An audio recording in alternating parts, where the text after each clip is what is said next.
नमस्कार, आप देख रहे हैं प्राइमेट 4। मैं हूं आपके साथ हिमांशु दीक्षित और आज आपको प्राइमेट 4 में दिखाएंगे बेतहाशा बाढ़ से मचा हाहाकार की तस्वीर। नेपाल में आई बाढ़ कैसे यूपी बिहार के लिए मुसीबत साबित हो रही है, पूरी खबर दिखाएंगे वीडियो सबूत के साथ। साथ ही दिखाएंगे दिल्ली में हुए हिट एंड रन केस की detail report. Hit and run में मर्डर, दिल्ली पुलिस के कांस्टेबल को किसने कुचला, इसके साथ ही आपको दिखाएंगे राहुल गांधी पर गरजे अमित शाह, गुरुग्राम की रैली से साधा जोरदार निशाना। पूरी खबर विस्तार से आपको दिखाएंगे। साथ ही दिखाएंगे नसरल्लाह के मारे जाने के बाद हिजबुल्लाह के नए कमांडर ने घोषणा कर दी है, क्या इजराइल के सामने करेगा सरेंडर। दिखाएंगे पूरी खबर डिटेल रिपोर्ट के साथ और बुलेटिन में देश दुनिया की हर खबर दिखाएंगे, एक अपडेट देंगे। लेकिन उससे पहले कांग्रेस कार्यकर्ताओं के बीच मारपीट की एक तस्वीर आपको दिखाते हैं। प्रयागराज में कांग्रेस के कार्यक्रम के दौरान बवाल होता है।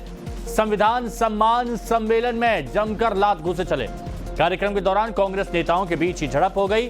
फूलपुर उपचुनाव को लेकर कार्यक्रम में जमकर बवाल हुआ।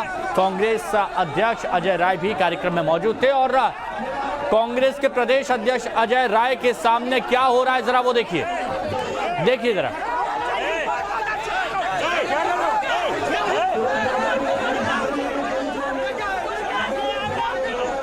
ये जो हंगामा आप सुन रहे हैं, अब लोग पूछ रहे हैं कि ये जो कार्यक्रम था वो कार्यक्रम था संविधान सम्मान सम्मेलन, लेकिन सम्मान किसका सम्मान, कैसा सम्मान। देखिए एक दूसरे को मारने की कोशिश की जा रही है।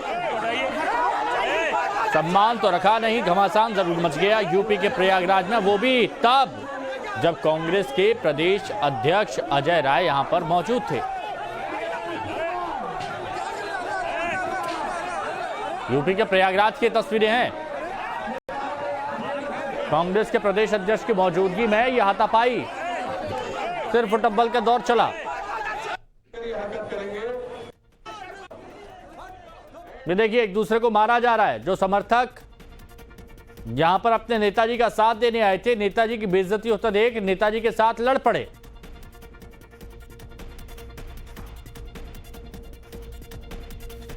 कांग्रेसियों में जमकर मारपीट हो गई। उत्तर प्रदेश के प्रयागराज की तस्वीरें आपके सामने, कैसे हंगामा हुआ। अब लोग बाग देखिए शांत कराते रहे।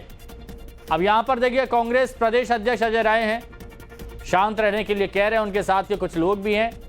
नेताजी कह रहे हैं कि भैया शांत हो जाओ, हंगामा मत करो। कांग्रेस का जो चुनाव चिन्ह है हाथ, वो दिखाते हुए। अब आपको नेपाल लेकर चलते हैं, जहां बाढ़ से हाहाकार मचा हुआ है। नेपाल में मूसलाधार बारिश से हालात बिगड़ चुके हैं और बारिश से अब तक एक दो नहीं बल्कि 112 लोगों की मौत हो गई है। ये हालात देखिए, पुल का पुल बह गया विनाशकारी बाढ़ की वजह से। ये पूरा पुल कितना भारी भरकम होता है, लेकिन बह गया। 112 लोगों की मौत हुई है। बाढ़ में कई इलाके डूब गए हैं पूरी तरह। निशान के ऊपर, खतरे के निशान के ऊपर नदियां बह रही हैं। ये आप देखिए, ये शहर है। ये ट्रक आप देख रहे हैं खड़ा हुआ, ये शहर है। लोग घर की छत पर खड़े हुए हैं, घर की छत तक पानी पहुंच गया। शहर में बाढ़ है, शहर में नदी की तरह हालात हैं। ये देखिए रस्सियों के सहारे बच्चे, स्कूल का बैग टंगा हुआ। ये शहर के बीचों बीच सैलाब। अगले 3 दिनों तक स्कूल कॉलेज बंद कर दिया गया है, अलर्ट जारी कर दिया गया है। 112 लोगों की मौत हो चुकी है। कई लोग लापता बताए जा रहे हैं, तलाश उनकी की जा रही है और जो फोर्स है वो जगह जगह तैनात है, लोगों को रेस्क्यू किया जा रहा है।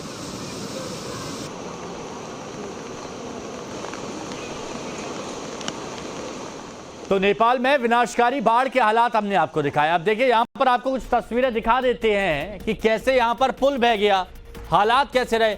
ये जो आप यहां देख रहे हैं, बारिश से कैसी तबाही यहां पर हो रही है कि नेपाल में कुदरत ने ऐसे तबाही मचाई कि एक एक तस्वीर यहां पर हालात खराब कर रही है। आपको दिखा रहे हैं, सोफा बेड पानी में तैर रहे हैं। विनाशकारी सैलाब के सामने जो भी आया बहता चला गया। देखिए सोफा है, बह गया, इस पर आप बैठ नहीं सकते, आप इस पर तैर सकते हैं।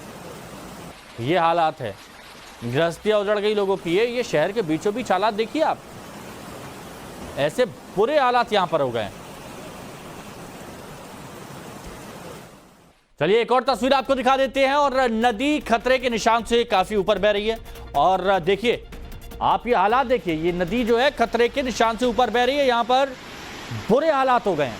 ऐसे ही हालात रहे तो नदी पर बने ब्रिज को भी डूबने में ज्यादा वक्त नहीं लगेगा। जो आप यहां पर ब्रिज देख रहे हैं ना, अब ब्रिज डूबेगा तो फिर क्या हालात होंगे, इसका अंदाजा आप खुद लगाइए, समझिए।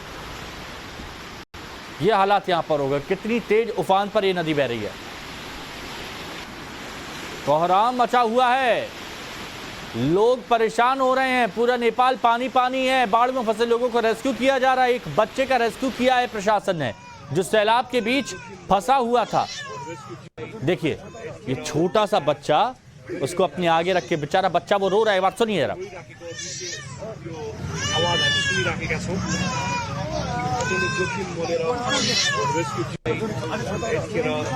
छोटे से बच्चे का रेस्क्यू किया गया। अब सोचिए कितने लोग फंसे होंगे, बुजुर्ग फंसे होंगे, युवा फंसे होंगे, महिलाएं फंसी होंगी, बच्चियां फंसी होंगी।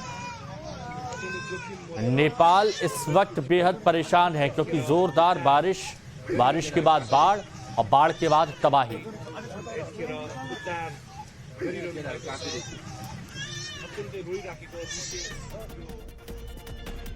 तो पूरा नेपाल इस वक्त पानी पानी है। जहां तक आपकी नजर जाएगी, देखिए जहां तक आपकी नजर जाएगी, सिवाय पानी के आपको कुछ भी नजर नहीं आएगा। जिन सड़कों पर गाड़ियां थी, यहां पर सड़क क्या है बताइए? कहीं आपको सड़क नजर आ रही है? शहर में सड़क दिखती है ना, यहां कहीं आपको सड़क नहीं दिखेगी, सिर्फ पानी पानी दिखेगा, सिर्फ सैलाब दिखेगा। ये नेपाल के हाल है, ये नेपाल के हाल। कहीं भी आपको कुछ सड़क नजर नहीं आ रही है, सिर्फ पानी, जो तबाही के बाद मटमैला पानी होता है। अब चलिए, बाढ़ में पूरी बस्ती, गृहस्थी, दुकान, मकान, खेत खलिहान सब तबाह हो चुके हैं। सब कुछ तबाह हो चुका है। तस्वीरों में जिन रास्तों से सैलाब गुजरा, वहां सिर्फ मलबा नजर आ रहा है। ये आपके सामने है, देखिए ना, फिर सुनिए। बस्ती, गृहस्थी, दुकान, मकान, खेत खलिहान सब तबाह है। सब सैलाब गुजरता गया, सब कुछ बर्बाद करता गया और अब लोग पलायन को मजबूर हो चुके हैं। कुछ बचा ही नहीं है, सब तो उजड़ गया। सैलाब सब कुछ बहा के ले गया, सब बहा के ले गया, कुछ भी नहीं बचा। बहुत से लोग लापता हैं, 112 लोगों की तो जान गई है, ये आंकड़ा है। और बाकी कितने लोग हैं जो लापता हो गए? ये घरों के हालात देखिए। इन घरों में जो लोग सो रहे होंगे, उनके क्या हालात हुए होंगे। तो विनाशकारी बाढ़ में मंदिर भी नहीं बचा, सामने है आपके। अब आपको चलिए इधर दिखाते हैं, जो मंदिर है वो मंदिर भी नहीं बचा। यहां पर ये मंदिर है, मंदिर पूरी तरह से डूब हो गया, डूब गए हैं। प्रलयकारी बाढ़ से नेपाल में हाहाकार मचा हुआ है। लोग बाग छाता खोलकर चल रहे हैं, परेशानी बढ़ गई है। क्या करें, कहां जाएं, कुछ समझ में नहीं आता। अब नेपाल में लोग बाग पूछ रहे हैं कि भगवान कहां है तू, क्योंकि ऊपर वाले से दुआ करते हैं कि इस तरह की मुसीबत से बचाओ। ये देखिए छत के ऊपर खड़े हुए हैं और ये पूरा बह गया, ये शख्स बह गया। इस खौफनाक तस्वीर को ध्यान से देखिए, इस खौफनाक तस्वीर को आप ध्यान से देखिए। जान बचाने के लिए लोग एक मकान के ऊपर चढ़ गए थे। फिर से लगाइए इस वीडियो को। ये देखिए, जान बचाने के लिए लोग घर के ऊपर चढ़े गए, लेकिन वो देखिए सैलाब इतनी तेज कि वो लोग भी बह गए। विनाशकारी बाढ़ के आगे मकान कहां टिकने वाला था, मकान धंस गया। तीनों लोग पानी की तेज धार में बह गए, दूर तक बह गए। देखिए ये हालात, विकराल बाढ़। ये तस्वीर आप देखिए, इतनी तेज धार, क्या इसके सामने कहीं कोई मकान बच पाएगा? बड़े से बड़ा पुल तक ढह गया। तो नेपाल में हालात बद से बदतर होते जा रहे हैं। तस्वीरें आपके सामने, जिन सड़कों पर गाड़ियां फर्राटे भरती थी, अब वहां पर क्या चल रही है? नाव चल रही है, चप्पू चलाए जा रहे हैं। बाढ़ में फंसे लोगों का रेस्क्यू किया जा रहा है। हजारों लोगों को सुरक्षित बाहर निकाल लिया गया। ये देखिए, जो एनडीआरएफ जो होती है वहां पर क्या कहते हैं, वो बात अलग है। वहां पर देखिए एपीएफ फोर्स होती है और वो लोगों को बचाने में जुटी हुई है। तो देखिए, नेपाल में 40-45 साल बाद इतनी विनाशकारी बाढ़ देखने को मिल रही है। तस्वीरें देखिए, कैन पानी में तैर रही है। ये जो आप देख रहे हैं, ये कैन सिलेंडर टाइप के जो होते हैं, वो पानी में तैर रही हैं। पीने के लिए घरों में इस्तेमाल करते हैं इन कैनों को। अंदाजा लगाइए कुदरत किस कदर कहर बरपा रहा है। हालात खराब हो गए। कुदरत जब अपने पर आता है तो ऐसे ही तबाही मचाती है। अब देखिए, अब हालांकि ये इन छोटी छोटी तस्वीरों में आप देख रहे हैं कि कैसे पूरे नेपाल को हम कवर करने की कोशिश कर रहे हैं कि कहीं पर लोग बह गए, कहीं पर मंदिर बह गया, कहीं पर बस्ती डूब गई, कहीं पर गृहस्थी उजड़ गई, कहीं पर नदी उफान पर है, कहीं बच्चों को रेस्क्यू किया जा रहा है, कहीं इलाके डूब गए हैं। हर एक तस्वीर दिखाने की कोशिश हमने आपको यहाँ पर की ताकि आप समझ पाएं कि इस वक्त नेपाल में हालात क्या है। नेपाल में हालात क्या हैं, ये तस्वीरों के जरिए आप बखूबी समझ रहे होंगे और वहां के लोगों का दर्द भी आप समझ पा रहे होंगे। तो देखिए नेपाल के अभी ताजा हालात क्या हैं वो भी हम चलिए आपको बता देते हैं। विनाशकारी बाढ़ बारिश से अब तक कितने 112 लोगों की कुल मौत हो चुकी है और 45 लोग ऐसे हैं जो अभी तक लापता बताए जा रहे हैं। और इस बाढ़ में 195 जो मकान थे वो पूरी तरह से क्षतिग्रस्त हो गए, कई तो आपने देखे बहते हुए। 8 जो पुल थे वो भी ध्वस्त हो गए हैं, इतने तेज बहाव में पुल भी नहीं बच पाए। इसके अलावा अब तक 3100 लोग, ये आंकड़ा आप देखिए आपके सामने, 3100 लोगों को रेस्क्यू किया गया है।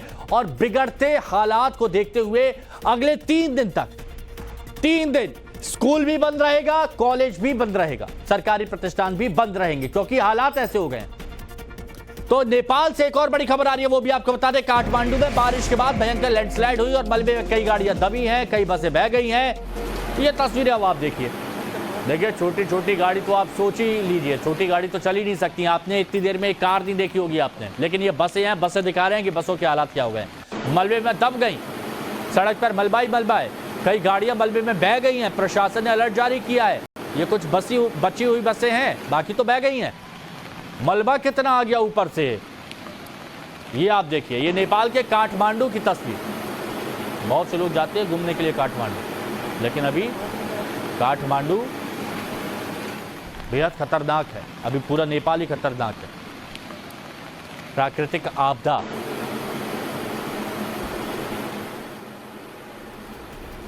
तो नेपाल में हुई बारिश, बाढ़ का साइड इफेक्ट बिहार यूपी में कैसा है दिखाएंगे। उसके पहले एक बड़ी खबर यूपी के मुरादाबाद से। मुरादाबाद में महिला ने मौलाना की पिटाई की। अश्लील हरकत करने के बाद मौलाना की पिटाई कर दी गई। भरी पंचायत में महिला ने चप्पलों से पीटा, चप्पलों से। और देखिए कैसे दनादन मार दिया भरी पंचायत में।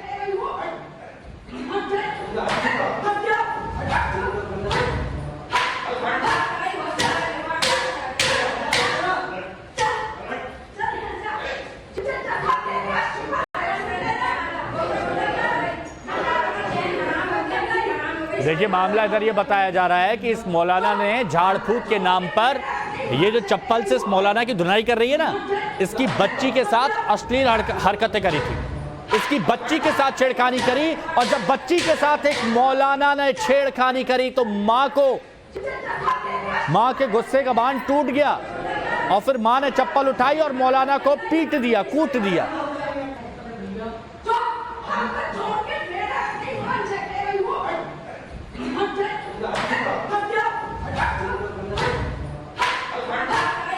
मौलाना को भी गलती का एहसास है और ये देखिए दनादन कितनी चप्पल मारी, कम से कम 12 चप्पलें मारी हैं।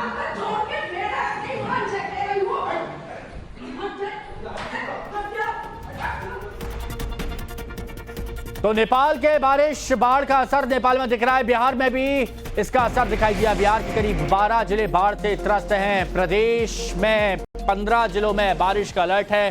कोसी नदी ने 50 सालों का रिकॉर्ड तोड़ दिया है। कोसी गंडक नदी से लाखों क्यूसेक पानी छोड़ा गया और दोनों नदियों से 10 लाख क्यूसेक से ज्यादा पानी छोड़ा गया है। सैलाब के चलते बिहार की कई नदियों में उफान है। बिहार में कोसी गंडक और गंगा नदी का जलस्तर बढ़ गया है। राज्य के कई इलाकों में बाढ़ का कहर है। तमाम नदियों का जलस्तर बढ़ने से 12 जिले प्रभावित हैं।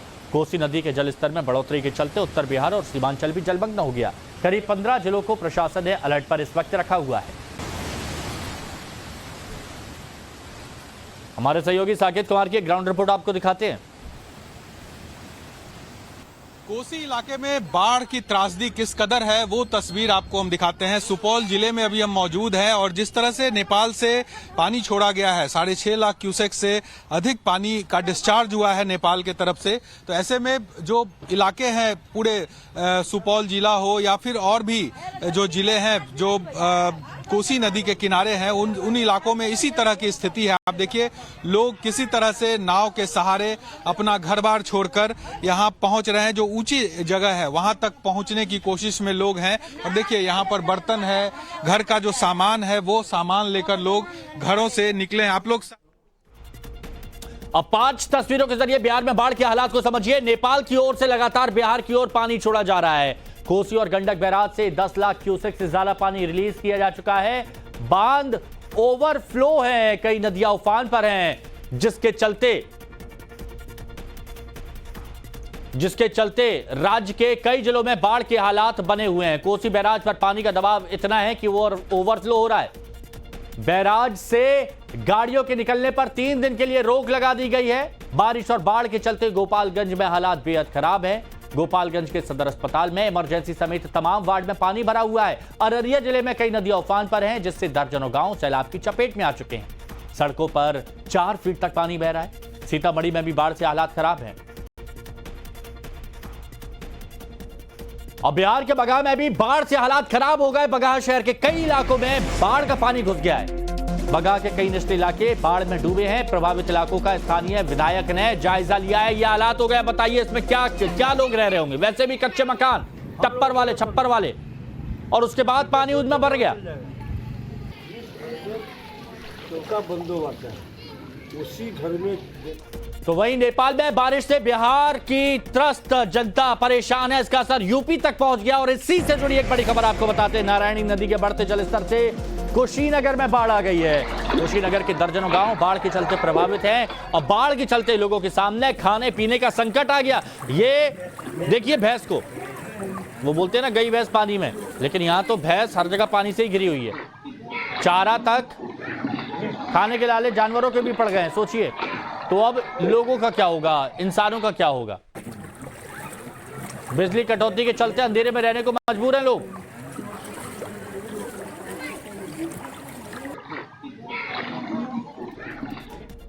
अगली जो खबर है वो महाराजगंज से है। बड़ी खबर आपको बताते हैं। महाराजगंज में नदी का किनारा टूट गया है। चंदन नदी का बांध टूटने से सैकड़ों एकड़ फसल डूब गई। आसपास के गांव में पानी नदी का घुस रहा है।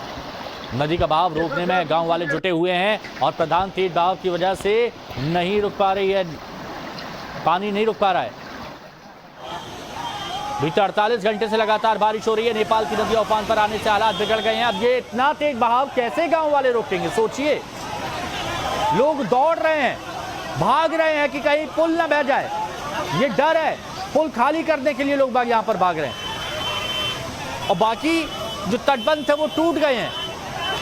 लोग बाग जान की परवाह ना करते हुए अपने खेतों को बचाने में जुटे हैं। लेकिन ऐसे में कहां खेत बचेंगे, जब जान बच नहीं पा रही तो खेत कहां से बचेंगे। ऐसी भयावह, ऐसे खतरनाक हालात इस वक्त नेपाल में है कि लोग परेशान हैं। ये नेपाल के हालात है। आप देखिए आज हर एक तस्वीर प्राइमेट 4 में आपने देखी।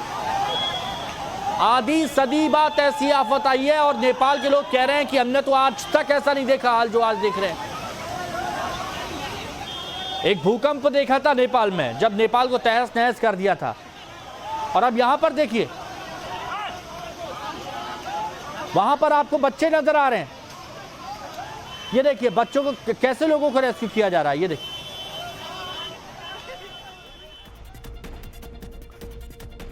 और चलिए अब एक बड़ी खबर। सोनीपत में हिमंता बिस्वा शर्मा का एक बड़ा बयान आया। कांग्रेसियों ने पूछा 600 मदरसे बंद क्यों किए, तो मैंने कहा मैं बाकी भी बंद कर दूंगा। ये हिमंता बिस्वा शर्मा ने डंके की चोट पे कह दिया। बोले देश को डॉक्टर चाहिए, इंजीनियर चाहिए, मुल्ला नहीं चाहिए। देश का कोने कोने में भी और ऐसा ही बाबर को पाल के रखा है। भाइयों और बहनों, हमें ऐसा ही करना है जैसे अयोध्या में बाबर राज का खत्म हुआ, भव्य राम मंदिर निर्माण हुआ। ये देश में भी जो छोटे मोटे अभी भी बाबर घूम रहा है, सबको धक्का दे दे के हमें ये देश से निकालना है। सबको धक्का दे दे के हमें ये देश से निकालना है।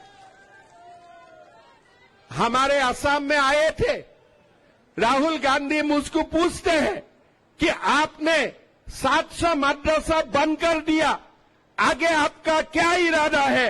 मैं राहुल गांधी को बोला कि अभी तो शेष बंद किया हूं, आगे जाके सबको बंद कर देने का इरादा है। यही हमारा इरादा है। एक और बड़ी खबर आपको बताते हैं उत्तर प्रदेश के महोबा से। महोबा में ट्रेन डीरेलमेंट की एक बड़ी साजिश, यानी एक बार फिर से ट्रेन को पटरी से उतारने की साजिश रची गई। रेलवे ट्रैक के बीचों बीच एक बड़ा पत्थर रख दिया गया जिसे बोल्डर भी कहते हैं। अब पत्थर जब लोको पायलट ने देखा तो ट्रेन रोक दी।